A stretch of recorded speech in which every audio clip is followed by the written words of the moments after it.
할렐루야. 자, 편안하셨습니까? 안 편안하셨죠? 바쁘셨죠? 엄청 바쁘시고 또 정신 없으시고 그렇게 지내오셨죠? 저도 이번 주 좀 정신 없었던 것 같은데 아마 다음 주까지 정신 없을 것 같아요. 자, 어, 오늘 말씀을 나눌 때 휘장 가운데 길이라고 좀 이렇게 그 제목을 좀 한번 묵상하면서 정했습니다.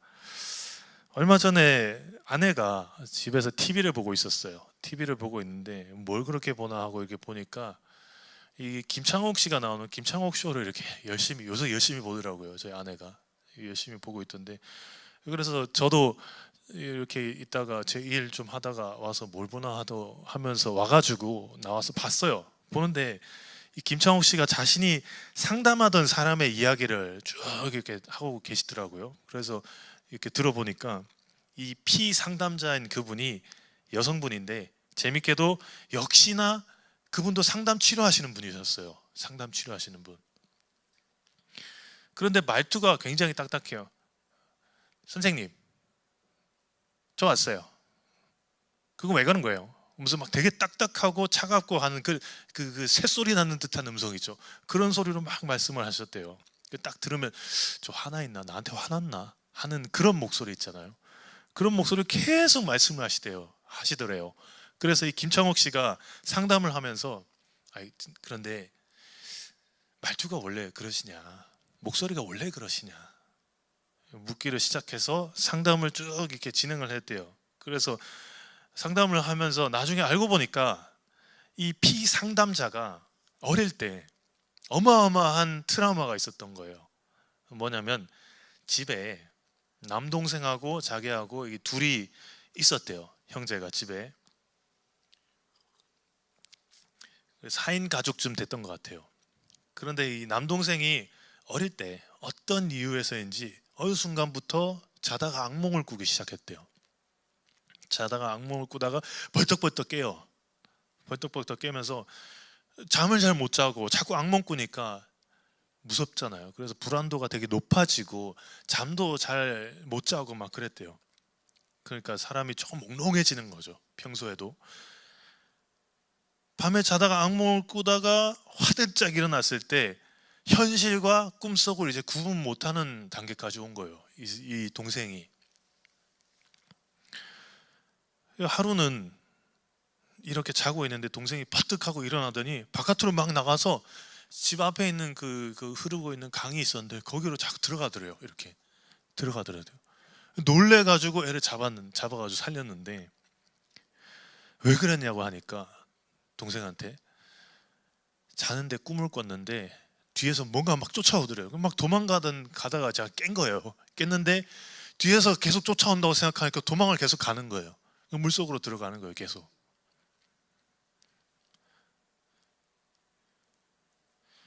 분간이 안 되니까 계속 도망가는 거죠. 현실하고 꿈하고. 그러다가 깊은 물에까지 점점 들어갔었다고. 요즘 같으면 정신과 치료를 받거나 심리 치료를 받거나 했겠죠. 그런데 뭐 옛날에 그 시골에 뭐 60년대 많아봐야 70년대 그 시골에, 비교적 또 옛날이라서 그때는 뭐 했냐면 굿을 해요. 굿을 해요. 동네 사람들 다 모아놓고 굿을 해요. 굿을 하고 나서 좀 괜찮아지나 싶었대요. 그렇게 시간이 좀 지났을 때 한 번은 이 가족끼리 물놀이를 갔다 합니다. 물가에 물놀이를 갔어요. 그런데 거기서 그만 동생이 모두가 방심하는 와중에 변을 당했습니다. 빠져 죽었어요. 지금은 이제 자식이 이제 남자인지 여자인지 그렇게 크게 가치를 많이 두지 않잖아요. 별로 많이 신경을 안 쓰는데 예전에는 대를 이어야 된다. 이게 엄청나게 강했어요. 엄청나게 강해서 집안에 남자아이가 죽었습니다. 남자아이가. 대를 이어야 되는 종손이 죽었어요. 분위기가 어떨까요? 싸합니다. 싸해요. 온 집안의 분위기가 싸하고 삭막해졌어요. 그러다가 집안 어르신 분 중에 한 분이 그만 슬픔을 이기지 못하고 그러지 말으셨어야 했는데 이렇게 말했대요. 이 피상담자분한테 어릴 때 네가 죽었어야 되는데, 네가 죽었어야 되는데 그렇게 얘기했대요. 걔가 대신 죽었다고. 그 이후로 40년 동안 이 피상담자분은 물 근처에도 안 갔대요. 물 근처에도. 받은 상처가 너무 크니까. 이걸 어떻게 해결이 안 되잖아요. 이거는 해결도 안 되고요. 나 때문에 내 동생이 죽었대요. 그 고지고대로 그 어린 마음에 그냥 듣고 그냥 담아둔 거예요. 그리고 나 스스로를 계속 난도질하고 있었던 거예요. 나 때문에 죽었어. 나 때문에 죽었어. 그렇게 자라왔으니까 여기 안이 어떨까요? 완전 그냥 다 박살나 있는 거죠. 이걸 어떻게 해결할 수 있을까? 김창욱 씨가 그래서 가만히 듣다가 이렇게 얘기했대요. 선생님, 그거 본인 잘못 아니잖아요. 이제 그만 스스로에게도 좀 자유롭게 해주세요. 40년 전 그때 울고 있는 자신한테 가서 무슨 말을 하고 싶어요? 거기 그 말을 듣고 혼자 슬퍼하고 있는 자신한테 무슨 말을 하고 싶으세요? 여러분들도 어떤 상처들이 있을 거 아니에요. 잊지 못하는 사건이 있을 거고, 거기에 앉아있는 그 수년 전, 수개월 전, 수십 년 전, 십수년 전 나한테 가서 무슨 말을 하고 싶으세요? 피상담자와는 그렇게 상담이 끝났고요. 한참이 지난 후에 그분이 김창옥 씨한테 전화가 와서 이렇게 얘기했대요. 한결 부드러워지고 차분해진 음성으로 싹 바뀌었대요. 선생님, 이게 아니라 선생님 이렇게 바뀌었대요. 선생님, 저 좋은 일 생겼어요. 좋은 일 생겼어요. 왜 김창옥 씨가 왜 이혼했어요? 그랬대요. 그게 아니라 저 이제 수영장 다녀요. 그 김창욱 씨가 이렇게 얘기했대요. 비키니 사세요. 무늬 센 걸로. 그렇게 이 얘기를 하시는데, 자신에 대해서 조금은 관대해지면서 자신 스스로를 있는 대로 받아들이고, 어떤 일을 극복하지 못한 자기 자신을 받아들이고, 부족한 점을 채찍질하던 건 잠깐 멈추고 스스로를 용납하고 받아들일 수 있는 그런 강연이나 이런 심리적인 프로그램들이 요즘 엄청나게 많습니다. 수요가 있으니까 공급이 있겠죠. 그만큼 사람들이 지쳐 있다는 얘기고요. 그만큼 사람들이 힘들다는 얘기잖아요. 여러분들 어떠세요? 쉬지 않고 채찍질을 해온 거라고 말할 수도 있겠죠. 그리고 그만큼 스스로를 있는 그대로 우리는 받아들이고 있지 않았어요. 그동안. 거기서 출발하는 연습을 해본 적이 없는 거예요. 자꾸 부정하는 거죠. 스스로를 있는 그대로 이렇게 받아들이고 용납한다는 거, 넘지 못하는 나를 받아들이고 실패하는 나를 받아들이고, 이거는 생각보다 큰 용기가 필요하죠. 거울을 매일 보시잖아요. 거울 보면서 자기 뭐 이게 화장품도 바르고 머리도 빗고 뭐 드라이도 하고 하시지만, 그걸 보면서 내 부족한 거 채우는 거잖아요. 여기 좀 뭐가 묻었네 하면 지우기도 하고, 여기 좀 뭐 기미가 생겼네 하면 좀 이렇게 가리기도 하고, 보면서 수염이 좀 많이 자랐네 하면 거울 보면서 이렇게 면도하기도 하고 그러잖아요. 다행히 여기 이제 머리카락이 조금 이제 비어가시는 분들은 안 계셔가지고 뭐 흑채 뿌리거나 뭐 이런 하실 일 있으세요 혹시? 예. 자기 자신을 이렇게 꾸미는 거잖아요, 이렇게. 그런데 그렇게 하면서 내 부족한 걸 채우는 게 주 목적인데, 머리를 빗고 화장품 바르고 하는 게 이게 자기 만족도 있겠지만은 내 만족조차도 이런 생각이 들어요. 어쩌면 타인에게 잘 보이고 싶은 그런 심리는 아니었을까. 잘 보여야 된다라는 그런 거. 물론 자기 스스로를 꾸민다는 게 마냥 이렇게 좀 부정적인 건 아닙니다. 사람이 사랑을 하면 그 사람에게 잘 보이고 싶어서 자기를 갖고 가는 게 있죠. 긍정적인 그런 면도 있으니까요. 그러나 부족한 점을 먼저 보고 그걸 보완하는데 혈안이 돼 있다면, 우리 생각과 마음의 시선에 모든 것이 여기 가 있다면 힘들어질 것 같아요. 사랑하면 그 사람의 이러기도 하고 저러기도 한 온전한 모습을 그대로 받아들이게 된다고 하는데, 반대 입장에서는 또 그게 아닐 수도 있는 거죠.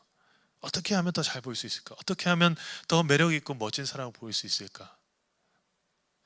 개인적으로는 참 좋은 경험이었던 게, 제 중국 생활 정말 잘한 것 같아요. 중국의 사람들이 거기 물이 귀하다고 하니까 잘 안 씻어요.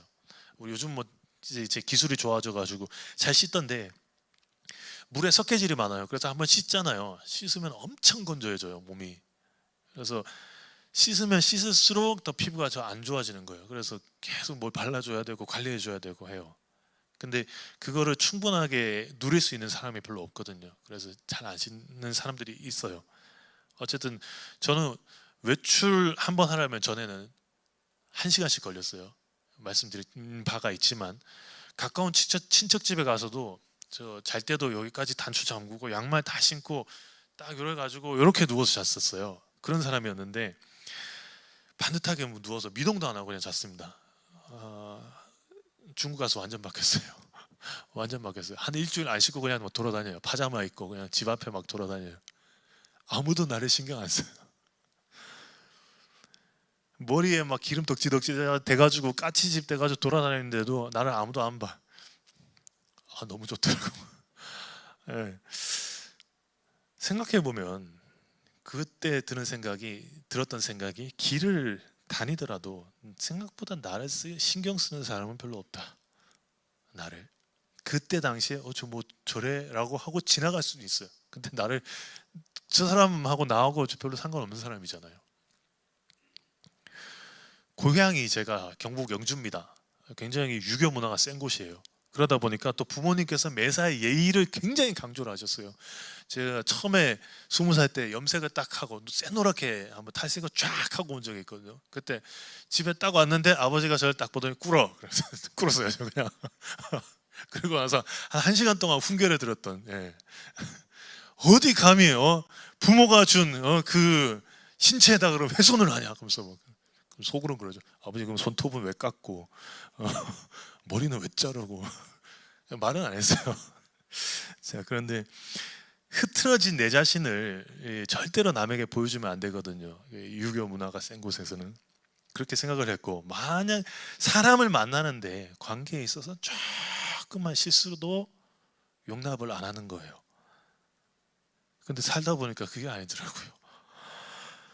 물론 뭐 너무 막 내 맘대로 막 하면 안 되겠죠. 그건 방종이니까. 어쩌면 근데 생각보다 나는 나 스스로를 그렇게까지 세워갈 필요는 없지 않았을까, 그런 생각을 해보는 거죠.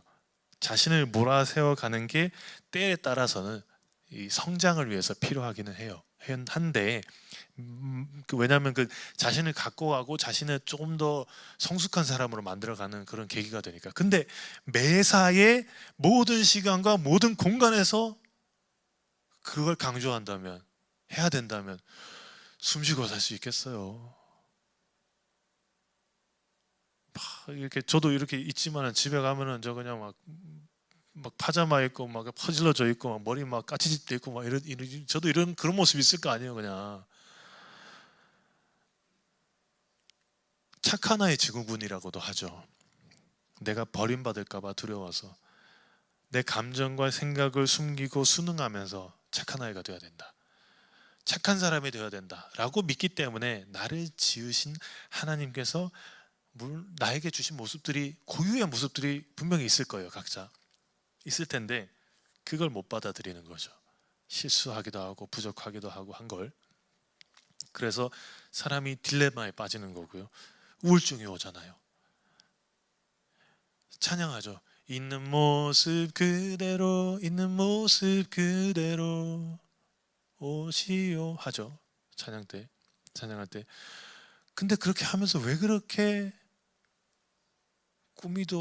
꾸며야 될 수밖에 없는 그런 문화들이 자꾸 만들어 가지고 있을까요? 이것 자체가 궤변이잖아요. 그래서 믿기도 힘들고요, 귀찮고요, 이해하기 힘들어요. 정상이에요. 그거 궤변이니까 이해 안 되는 게 당연한 겁니다. 심리적으로 자신이 있는 그대로 받아들이는 데는 용기가 필요하대요. 부딪혀서 넘어지는 모습, 넘어가지 못하고 그 앞에서 우두커니 서 있는 모습, 쭈그려 앉아 있는 모습, 뭔가 실패를 하고 저기 구석에서 막 혼자 쭈그려 앉아가지고 주거 하고 있는 모습, 이걸 내가 못 받아들인 거예요. 이거 받아들이려면 엄청난 용기가 필요한 거죠. 왜냐하면 남의 시선과 목소리, 그리고 자신 스스로가 만들어 놓은 틀이 있어요. 나는 이래야만 된다, 나는 저래야만 한다, 이걸 깨고 나와야 되니까. 최근에 보니까 그래가지고 얼마 전에 아들 녀석 데리고 저기 광교 놀러 갔다가 그 교보문고 한번 갔더니 베스트셀러에 데미안이 있더라고요. 데미안이 자신의 틀을 깨고 나오는 그 소설 이야기.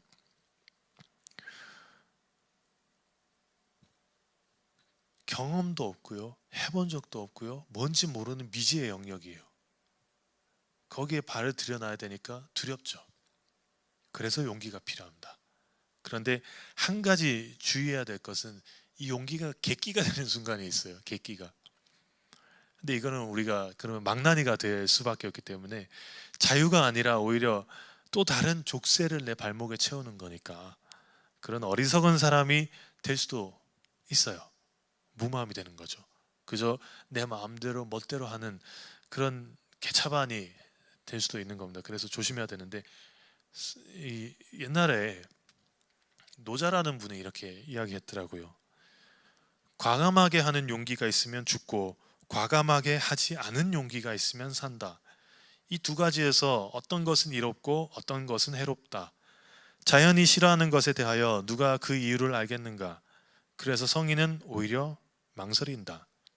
하늘의 도는 다투지 않고도 잘 이기고 개념화하지 않고도 잘 반응하며 부르지 않아도 저절로 오고 여유 있게 모든 걸 잘 도모한다.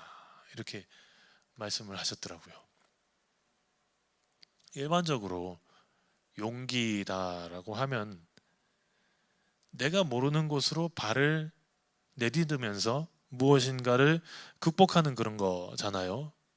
얼마 전에 우리 현욱 청년이 이제 머리를 촥 이렇게 너 깜짝 놀랐었는데 여기 이제 자기가 가리고 싶은 부분이 있었더라고.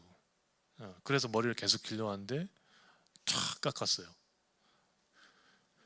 저는 잘생겨지기도 했지만 원래 잘생겼어. 원래 잘생겼는데 극복이라는 게 너무 아름다운 거잖아요. 이게 자기 자신의 어떤 트라우마도 있는 건데 그걸 극복했다는 게 너무 멋지고 아름답잖아요.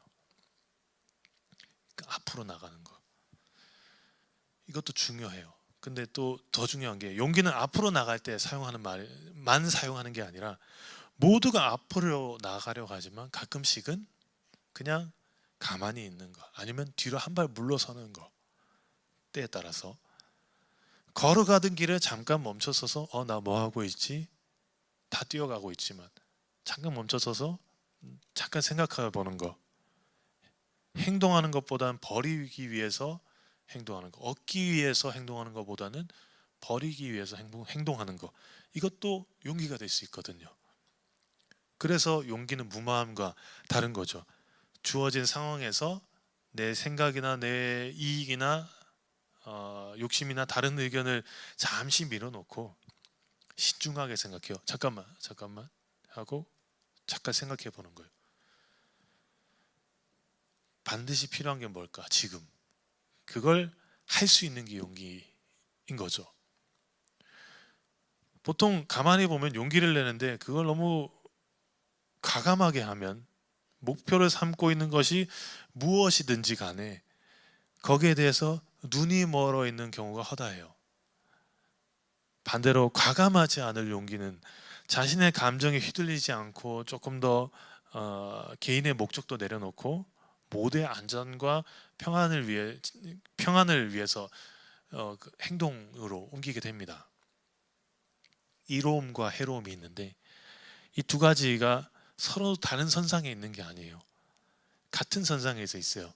나 자신과 세상 사이에서 이만큼 더 자리를 선점하고 있고, 거기에 따라서 결과가 달라지는 거고요. 해석이 달라지는 겁니다. 이롭다, 해롭다. 거기에 선택을 더하는 겁니다. 나는 나의 용기인가, 우리의 용기인가. 우리 자연이 이렇게 순환하는 걸 보면은 정말 치밀하잖아요. 되게 막 신비롭잖아요. 그 나무 한 그루가 자란다고 하잖아요. 해보자고요. 이렇게 나무가 다 오랜 세월 자라요. 자라가지고 열매를 맺어요. 꽃도 피우고 열매를 맺어요. 툭 떨어지고 그게 또 다시 양분이 되거나 또 다시 자라나는 그런 신비가 있는데, 이게 보면은 너무 느리고 또 어떻게 보면은 또 사라지기도 하고 또 생각지도 못한 곳에서 또 막 나오기 때문에 취미라는 건 없는 것 같은데, 순리에 따를 때에는 그 목표를 두지 않고 있어도 얻는 게 생겨요. 얻는 게 그냥 툭 던져놨는데 살아나는 게 있고요. 아주 그냥 정성을 들이는데도 죽는 게 있어요. 순리에 역행하니까, 순리에 역행하는 행동을 하면 반드시 그 대가를 치르게 되죠. 요즘 기후변화 문제가 그러는 거잖아요. 탄소와 플라스틱과 그런 것들을 얼마나 오랜 시간 동안 그 배출해 왔습니까, 우리가. 그러니까 이제 당연히 이렇게 지금 이렇게 될 수밖에 없는 거예요. 인류가 근 100년 정도 자연을 개발과 발전이라는 명목으로 많이 쏟아내 왔으니까. 제가 이런 말씀을 드리는 이유는, 사실 오늘은 종교개혁주일인데 루터와 칼빈 같은 종교개혁자들이 있었죠. 중세시대 때 있었는데, 교회가 그때 어땠냐면은 뭐 들어서 다들 아시겠지만 삽질들을 많이 했어요. 악행들을 많이 했고, 올바른 목소리를 여기 가운데서 낸, 중심을 지킨 그런 날을 기념하는 날입니다. 중세 때는 지금과 좀 다르게 교회가 조금 달랐어요. 권위를 표현하기 위해서 이 정도 높이가 아니에요. 여기 이쯤 높이 있어요. 강단이. 저는 이렇게 봐요. 이렇게 보는 거예요. 제가 그 위에 올라가 있으면 이렇게 보는 거예요. 이렇게 보고. 여러분들이 이렇게 보는 거예요. 그게 왜 그러냐면은 권위를 표현하기 위해서. 그렇게 예배 의식도 또 굉장히 복잡했고요. 어려웠습니다. 예배를 집례하는 사람은 부정하다고 해서 회중석을 이렇게 쳐다보지도 않았어요. 안 쳐다보는 거예요. 이쪽만 이러고 하는 거예요. 강단은 저 위에 있고, 말씀은 일반 사람들이 읽지 못하도록 아주 어려운 언어로 그렇게 막 써 있었어요. 말씀을 독점하면서 사람들에게는 우민 정책을 펼친 거죠. 그러면서 연옥이라는 개념을 또 끌어다 와가지고, 가족 중에 돌아가신 분이 있으면, 근데 그분이 세례받지 않거나 또 그리스도인으로 살아가지 않다가 돌아가셨으면 지옥에 갈 거니까, 아니면 연옥에 빠져 있을 테니까 이 얘기를 해요. 당신이 이 성전에 들어오면서 헌금함에 동전을 넣고 그 땡그랑 소리가 나면 그 순간부터 연옥에 있는 당신의 그 고인은 천국으로 올라간다. 그렇게 가르쳤대요. 그렇게. 예수님이 다시 오셔서 그걸 보셨다면은 엎으셨을 것 같아요. 요한복음에 보면은 딱 사역 시작하시자마자 그냥 이놈 새끼다 하면서 다 엎어버리잖아요. 그 앞에서 막 장사하고 있는 사람들, 환전하면서 돈 노래하고 있는 사람들 보면서. 이 종교개혁자들이 그 일을 했습니다. 뒤집어 엎고요. 모든 걸 다 내려놓고 딱 두 가지 강조했어요. 오직 은혜, 오직 말씀. 오직 두 가지가 아니고 하나님. 이것들만 외쳤어요. 예배 의식 중에서는 되게 복잡하게 뭐가 많았는데, 제가 예전에 저 이제 신대원을 다녔으니까 그때 예배학 시간에 그 교수님이 어디든 가서, 다른 교회들 가서 예배를 드려보라 해가지고 저 성당 갔다 왔거든요. 성당 가서 미사에 한번 참여해 봤는데, 그것도 재밌었어요. 의자에 요런 의자에 그냥 바닥이잖아요. 거기에 뭐 이렇게 쭉 이렇게 내려가지고 뭔가 발을 같은 거 얹을 수 있는 게 있어요. 그래서 이게 뭐지 했다가 뭐 물어볼 수는 없으니까 저 뭐지 하고 이렇게 봤는데 이렇게 내린 다음에 맨발로 얹을 수 있는 공간이라서 여기 뭐랄까 이 성당은 좀 뭔가 이렇게 일어났다 앉았다 하는 의식이 많으니까 좀 길고 또 그러니까 발 벗고 있으라는가 보다 싶어서 신발 벗고 이렇게 있었어요. 근데 그게 아니라 무릎을 꿇기 위해서 있는 그거더라고요. 몇 번 앉았다 일어났다 했는지 뭐 12번도 더 한 것 같아요. 그런 의식들 다 없애버린 거죠. 중요한 거 뭐다? 세례와 성찬, 이거 외에는 우리 다 없애자. 다 없애야 된다. 예수님이 뭘 하셨냐라고 보니까 세례를 주시라고 하셨고 또 세례를 받으라고 하셨고 성찬, 주의 만찬을 하신 거죠. 같이 모여서 음식을 나누고 떡을 떼며 또 포도주를 나누면서 사람 사는 이야기하고 신앙을 더 고취시키고 서로 응원해주고 하는 그런 걸 계속 만들어 가셨던 거예요. 이 딱 두 가지만 남기고. 왜냐하면 세례는 우리를 죄로부터 씻음을 받았다라는 그런 의식이고 공표이고 나 씻음 받았어요 라고 하는 알리는 거고, 성찬은 말씀드렸다시피 주의 만찬이라고 하면 예수님께서 가장 추구하셨던 그겁니다. 오늘은 이게 세례에 대해서 또 다루는데 다음 주에는 성찬이고요. 우리 말씀을 먼저 함께 읽어보겠습니다. 시작. 그러므로 형제들아 우리가 예수의 피를 힘입어 성소에 들어갈 담력을 얻었나니 그 길은 우리를 위하여 휘장 가운데로 열어놓으신 새로운 살 길이요 휘장은 곧 그의 육체니라. 내가 죄 있음을 인정하고 그 죄를 예수의 피로 씻었다 라는 걸 의미합니다. 제사를 지낼 때는 피는 생명이 있는 거기 때문에 다 빼고 난 다음에 붓든지 아니면 이렇게 뿌리든지 해요. 안 먹어요. 그러면서 생명의 값으로 부정한 것들을 쫓아내고 내 안에는 깨끗한 새로움이 있는 거다라는 건데, 예수님의 피로 우리 영혼은 그렇게 깨끗해졌다라는 걸 말하는 겁니다. 그러면 우리가 치르는 세례는 물로 하는데 그건 뭐냐?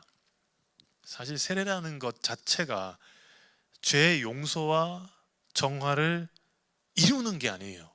이루는 건 아니에요. 우리가 예수님을 영접했을 때, 그러니까 내 죄를 알고 받아들이고, 그러나 거기에서 예수님의 은혜를 알고 예수님처럼 나도 살겠다라고 다짐을 하면서 우리 마음이 죄로부터 깨끗하게 되었습니다. 되어 가겠습니다 라고 사람들한테 보여주는 거거든요. 어떤 면에서 보면 나는 죄인입니다 라는 걸 인정을 하는 거잖아요. 나는 부족합니다 라는 거를 사람들 앞에서 보여주는 거예요. 용납하고 나를 드러내는 거예요. 있는 거 그대로.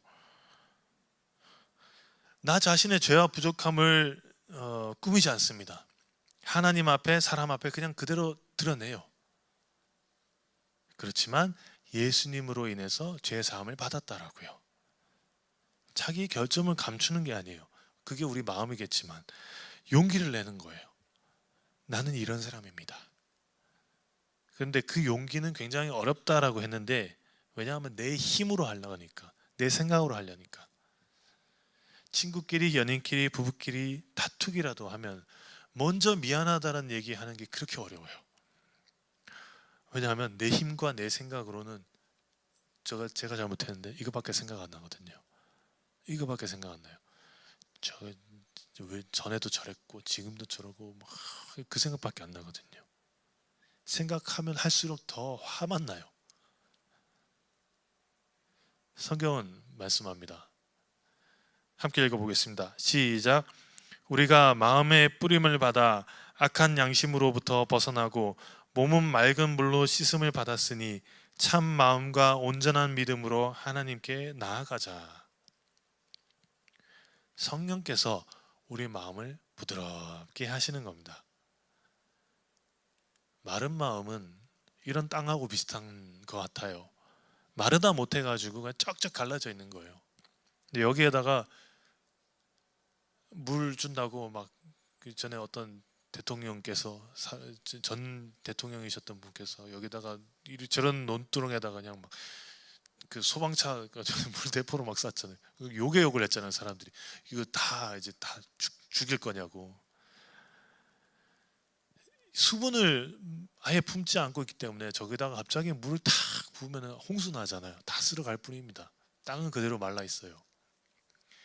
촉촉해질 때까지 뿌리고 조금씩 뿌리고 또 뿌리면 땅이 이제 부드러워지죠. 거기에서 이제 생명이 나는 거죠. 이해를 할 수 없었던 것이 이해가 되고요. 용납할 수 없었던 것이 용납이 됩니다. 그리고 결정적으로 가만히 보면서 내가 잘못된 것이 무엇인지 딱 보게 돼요. 그리고 한층 낮아진 마음으로 하나님과 사람을 대합니다. 그냥 감사하고 감사해요. 근데 이게 마음대로 안 돼요. 잘 불합리한 것도 있고, 또 내가 불이익을 당하고 나면 나도 자꾸 그렇게 또 똑같이 하고 싶으니까요.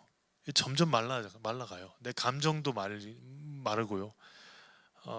내가 뭘 해야 되기 때문에 내 감정 자꾸 죽이고 내 안에 있는 어떤 마음들을 자꾸 죽여요. 악한 양심을 따라 이해하고 헤아리는 마음이 점점 줄어듭니다. 그러면서 생각을 해요. 다 아는데, 물론 뭐 맑은 물로 씻음을 받고 온전한 마음과 믿음으로 살아가는 거 좋습니다. 오케이, 좋은데 맞아요. 그거 맞는데 실질적으로 살아가면 그거 멍청한 짓이라고 자꾸 나를 설득을 또 해요. 감사는 없어지고 시선이 바뀌어요. 시각이 누가 내 적인가 감시해요. 그런 나와 마주하게 됩니다. 그러나 그것마저도 이제는 가리죠. 거울 보면서 나를 또 꾸며요. 여기 11자 있는 것 좀 이제 없애고 주름살 이렇게 막 이렇게 돼 있던 것 좀 꾸미고, 이건 내가 아니라면서 그렇게 또 꾸며요. 그렇게 우리 믿음의 공동체가 점점 와해되고 흩어져 갑니다. 교회가 그렇게 돼요. 서로 재고 계산하고 질투하면서 대립하다 보니까 그렇게 돼가거든요. 근데 성경은 말씀합니다. 함께 읽어보겠습니다. 시작. 또 약속하신 이는 미쁘시니 우리가 믿는 도리의 소망을 움직이지 말며 굳게 잡고 서로 돌아보아 사랑과 선행을 격려하며 모이기를 패하는 어떤 사람들의 습관과 같이 하지 말고 오직 권하여 그날이 가까움을 볼수록 더욱 그리하자. 아멘. 예수를 믿는다는 거, 그래서 자유를 누린다는 거, 하나님을 사랑하고 이웃을 사랑한다는 거 만만치 않죠. 생각보다 만만치 않습니다. 그렇지만 그건 내 힘으로 하려니까 만만치 않은 것 같아요. 우리에게 다가오시는 성령을 힘입을 수 있기를 기원합니다.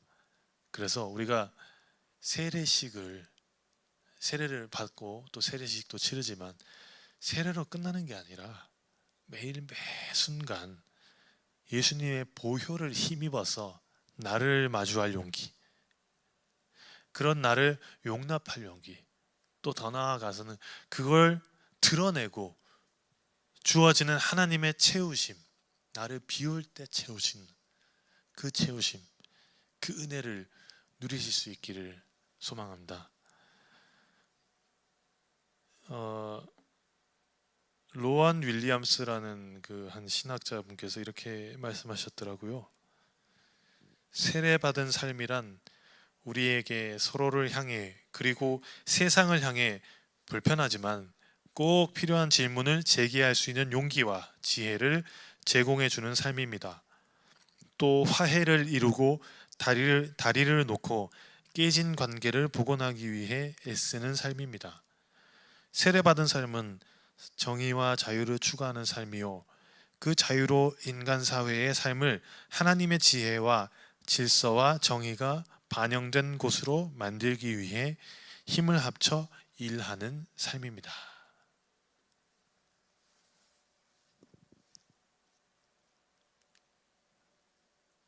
우리는 예수님의 피를 힘입어서 휘장 가운데로 열어놓으신 그 길을 가는 사람들이에요.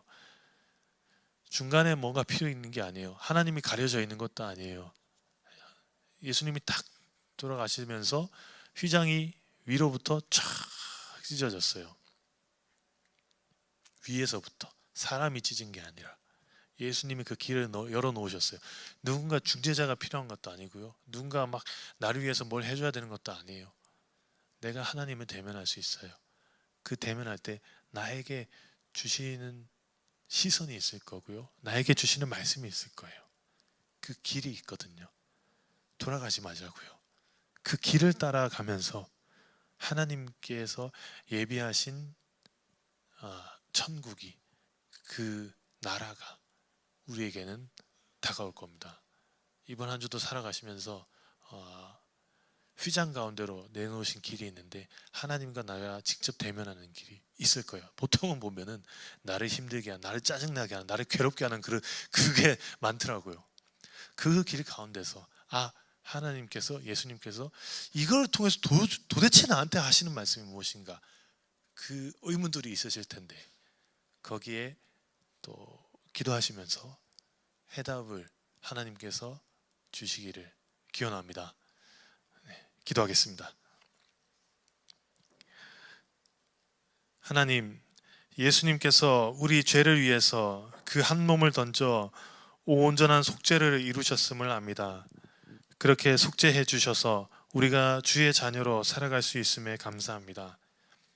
하나님, 저희가 하나님께 나의 있는 모습 그대로 나아가게 하시고 거기서 마주하는 나 자신에 대해서 하나님께 꾸미지 않을 용기 주시고, 그리고 거기에서 회복하게 하시고 채우시는 하나님의 큰 은혜를 체험할 수 있게 하시옵소서. 그래서 한 번으로 끝나는 세례의 그 씻음이 아니라 매일매일 나의 영혼과 생각을 씻을 수 있게 하시고, 사람들에게 내가 주의 보혈로 어떻게 되었고 또 지금 어떻게 되어가고 있는지 당당하게 설 수 있도록 그렇게 저희를 변화시켜 주옵소서. 그런 와중에 방해하는 세력들이 있습니다. 우리가 믿는 도리의 소망을 뽑으려고 하고 흔들려고 하고 훔쳐가려고 합니다. 그러나 저희는 움직이지 말고 서로 돌아보면서 사랑과 선행으로 격려하고 모이기를 권면하면서 내가 있는 곳이 천국이 될 수 있도록, 우리가 있는 곳이 하나님 나라가 될 수 있도록 하나님 저희를 인도하여 주시옵소서.